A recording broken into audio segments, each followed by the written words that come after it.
Hello નમસ્કાર। શું તમને પણ લાગે છે કે તમારો વોટ્સએપ બીજા કોઈના ફોનમાં લોગિન છે? તો આ રીતે તમે ફક્ત 30 સેકન્ડમાં ચેક કરી શકો છો કે તમારો વોટ્સએપ ક્યાં ક્યાં લોગિન છે।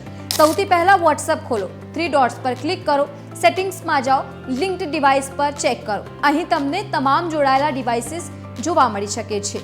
જો કોઈ ડિવાઇસ લોગિન દેખાય તો તેને તરત જ લોગ આઉટ કરો। તેને વધુ સિક્યોર રહેવા માટે 2 સ્ટેપ વેરિફિકેશન કરો। તેના માટે વોટ્સએપ ઓપન કરી સેટિંગ્સમાં જાઓ, અકાઉન્ટ્સમાં જઈને 2 સ્ટેપ વેરિફિકેશન ઓન કરો, એટલે કે એને ઇનેબલ કરો। આનાથી વેરિફિકેશન કોડ પછી જ વોટ્સએપ લોગિન થશે। તમારા ફોનમાં લોક સ્ક્રીન પણ સક્રિય રાખો। અજાણ્યા QR કોડથી વોટ્સએપ વેબ લોગિન ના કરો।